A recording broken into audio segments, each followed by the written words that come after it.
Public Saaho నమ్మారు కదా. నమ్మారు.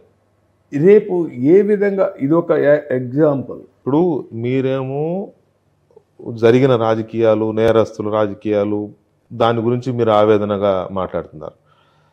రెడ్ బుక్ పాలన లేదు, రాజ్యాంగ ప్రకారమే చట్ట ప్రకారమే నేరస్తుల్ని చేస్తాము, నిందితుల్ని చేస్తామని మీరు స్పష్టంగా చెబుతున్నారు. జగన్మోహన్ రెడ్డి గారికి అది ఇష్టం లేదు. రెడ్ బుక్ అమలవుతోంది, రెడ్ బుక్ రాజ్యాంగమే అమలవుతోంది అనేది ఆయన మాట్లాడుతున్నాడు రోజు. లేటెస్ట్ ఎపిసోడ్, నేను ఆ పదం మీ దగ్గర నేను వాడాలో వద్దో తెలియదు కానీ వాడక తప్పడంలా. సాక్షి టీవీలో జరిగిన చర్చ, అమరావతి, ఆంధ్రప్రదేశ్ మహిళలను ఉద్దేశించి ఆ రకం వేశ్యల రాజధాని, అది ఎంత హీనెస్, అది ఎంత ఆ మటర్ ఎంత హీనెస్ ఏమంటారో ఈ టర్మినాలజీ కూడా అలాంటిదే కదా. దీని మీద మీ స్పందన? అంటే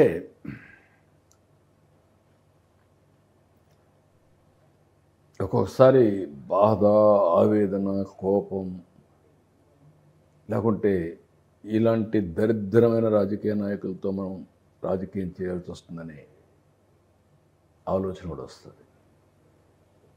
ఇది ఒక ఎగ్జాంపుల్. అందరికీ ఆడబిడ్డలు ఉన్నారా? భార్య ఉంది, కూతుర్లు ఉంటారు, తల్లి ఉంది. అదే సమయంలో ఒక ప్రాంతంలో ఉండే మహిళల్ని ఉద్దేశించి వేశ్యల రాజధాని అని మాట్లాడుతూ దాన్ని సప్లిమెంట్ చేసే విధంగా మళ్ళీ మాట్లాడి వాళ్ళ మనోభావాలు దెబ్బతినడం అనేది ఇది క్షమించడం నేరం. ఐఎమ్ ఆస్కింగ్, ఇలాంటి వ్యక్తులు రాజకీయాలకు అర్హులా? ఇంకా ఇలాంటి వ్యక్తుల పట్ల ఉపేక్ష చూపించే వాళ్ళని ఏమనాలి? మా వాడు ఎవడో తెలుసో తెలియకో ఆయన సత్యమండి పైన ఒక ఇది పెడితే నేను వాడిని జైల్లో పెట్టాను. వెంటనే 6-7 అవర్స్లో జైల్లో పెట్టారు. అంటే భయపడా? కాదు. ప్రజల మనోభావాలు దెబ్బతినకుండా నేను ఒక బాధ్యత కలిగిన నాయకుడిగా నా కర్తవ్యాన్ని నెరవేర్చాను. 4 రోజులు అయిందా? రిపెంటెన్సీ ఉందా? కనీసం మా వాళ్ళు తప్పు చేశారని చెప్పారు. ఇంకో మాట వాడారు. ఇంకొక మాట వాడడం కాకుండా దాన్ని ఇంకా ప్రెసిపిటేట్ చేసి రెచ్చగొట్టతో మీరు ఏమవుతుంది చేయండి, నేను ఇదే రౌడీజం చేస్తాను అనే పరిస్థితికి వచ్చారు. ఎక్కడే పోతున్నాం? ఈరోజు ఎవరైనా మాట్లాడితే అలాంటి వాళ్ళపైన దాడి చేసే పరిస్థితికి వచ్చారు. అదే జరుగుతుంది. మీకు ఉదాహరణకు మీరు చూస్తే దీని వేరు నేను ప్రజలకు కూడా చెప్పాల్సింది. ఇటీవల ఈరోజు నిన్నే పొదిలికి వెళ్ళారు. ఏదైతే టొబాకో ఎవ్వరూ చేయని నిర్ణయం నేను చేశాను. బర్లీ టొబాకో పండించారు. లాస్ట్ 2-3 ఇయర్స్ లాభాలు వచ్చాయి.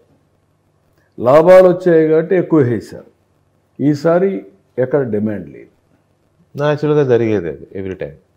అలాంటి పరిస్థితులు ఇంత మునుపు టొబాకో అనేది రెగ్యులేటెడ్. బోర్డు వాళ్ళు ఇచ్చేవాళ్ళు, క్రాప్ ఇచ్చేవాళ్ళు, ఎంత పంట వేయాలో ఏంటి అంతవరకే గ్యారంటీ ఇచ్చేవాళ్ళు.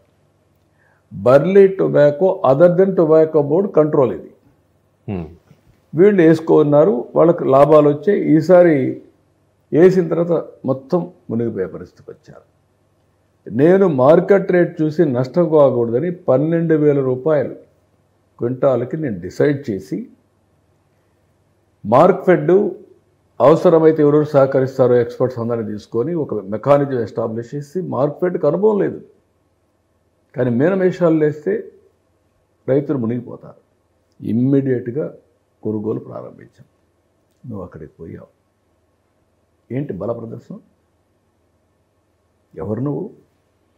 ఏంటి నీ అజం? 15,000 20,000 మీద వేసుకొని వెళ్తావు అక్కడికి. దారిలో వస్తా ఉంటే దాడులు చేసుకుంటా పోతావా? పోలీసులు కాదు ఇది చేయొద్దంటే వాళ్ళ మీద రాళ్ళు ఇవన్నీ వేసే పరిస్థితి. కానిస్టేబుల్ కూడా గాయాలయ్యే పరిస్థితి వస్తుందా? అక్కడ పోయి మొత్తం టొబాకో తొక్కేస్తారా మీరు? అంటే ఏంటి అహంకారం? అంటే లెక్కలేనితనం ఏంటి? అంటే నేను రౌడీ, నేను ఏమైనా చేస్తా, నీ వల్ల ఇది చేసుకో. ఈ ఒక్క సంఘటన కాదు, నిన్నేం చేశారు? తెనాలికి వెళ్ళారు. తెనాలి ఏంటండి? రౌడీ షీటర్, గంజాయి బ్యాచ్. ఈ గంజాయి బ్యాచ్ను అణచివేయడంలో వీళ్ళకు అమ్మకు పెళ్ళానికి వ్యత్యాసం తెలియనటువంటి దౌర్భాగ్యమైన వ్యక్తులు వెళ్ళు. నేను ఎన్నోసార్లు చెప్పాను ముందు, అన్ని సమస్యలు నేను కంట్రోల్ చేయగలుగుతాను, కానీ గంజాయి సమస్య అనేది ఒక అడిక్షన్. ఇది మెనేస్ కాదు. ఒకసారి గంజాయికి అలవాటు అయిన వాడు ఇంకా జీవితంలో బయట రాడు. కరెక్ట్.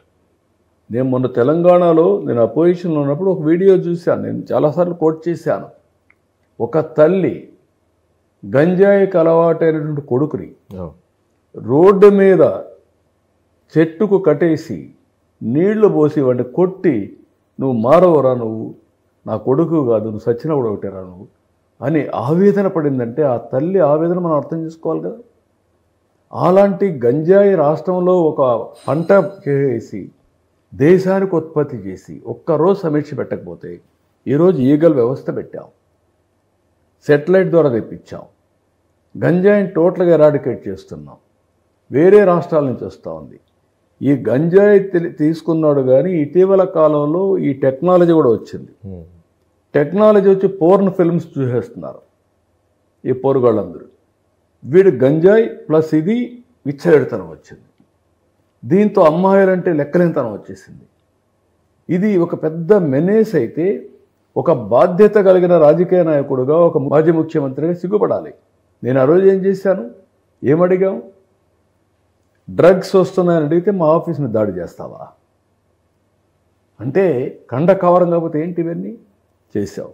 ఇప్పుడు ఆడికి పోయి వచ్చావు, పోయి వస్తే ఏం మెసేజ్ ఇస్తున్నావు? పోలీసు ఏమైనా తప్పు చేస్తే చెప్పు, పై అధికారులు ఎన్క్వైరీ చేస్తారు. కానీ డ్రగ్స్ తీసుకునే వాడి దగ్గరికి, రౌడీ షీట్ దగ్గరికి వెళ్ళి పోలీసుల్ని ఇష్ట ప్రకారం తిట్టి ఎవరైతే విక్టిమ్స్ ఉన్నారో